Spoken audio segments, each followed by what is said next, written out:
when I say think through your own solutions, is don't give another country, which is clearly a competitive country, a veto over our policy choices. On the one hand, you have people whose sets of policies bring the two together.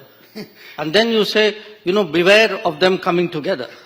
Russia is turning more to Asia or to parts of the world which are not West.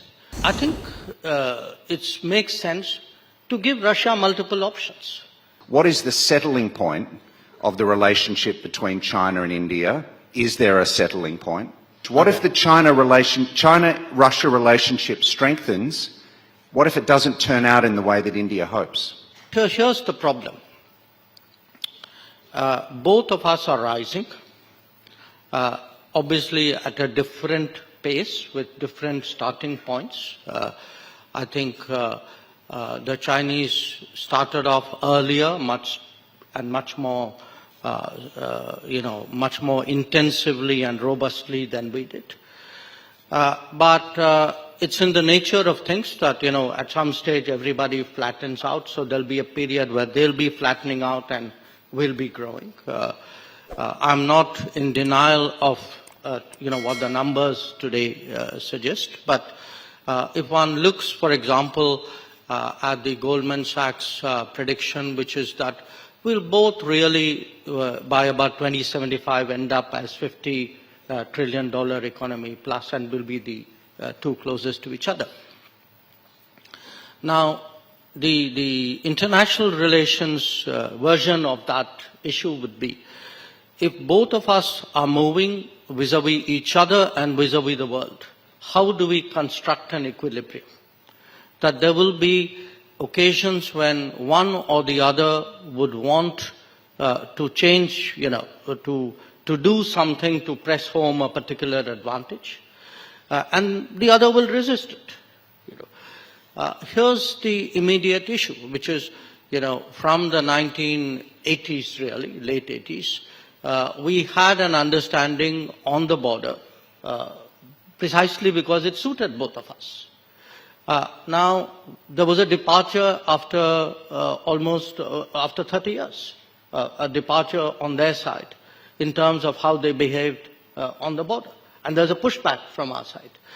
So I think management, arriving at equilibriums, then maintaining those, refreshing those, is going to be one of the biggest challenges for both countries. It's not going to be easy.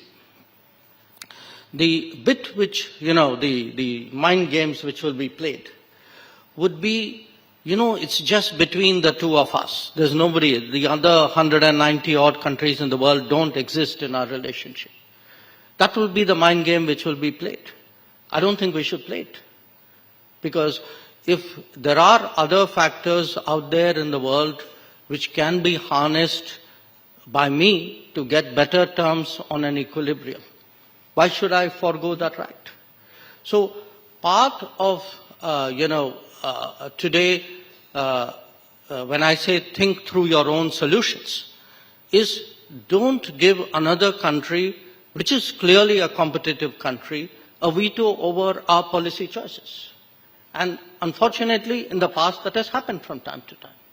So we should be confident enough to leverage the international system to create the best possible outcome. Your second issue, Russia-China. It's kind of funny. On the one hand, you have people whose sets of policies bring the two together. And then you say, beware of them coming together.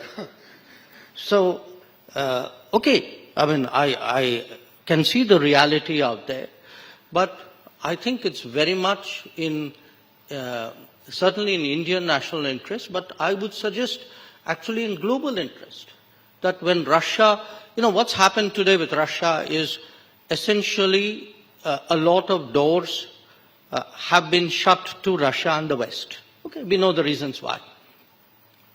Russia is turning more to Asia or to parts of the world which are not West. Now, I think it makes sense to give Russia multiple options. if we railroad Russia into a single option and say, you know, that's really bad because that's the outcome, then you are making it a kind of a self-fulfilling prophecy. So today, I think it's important for other countries, especially in Asia, to engage Russia, to remind Russia. And look, Russia is a power with an enormous tradition of statecraft.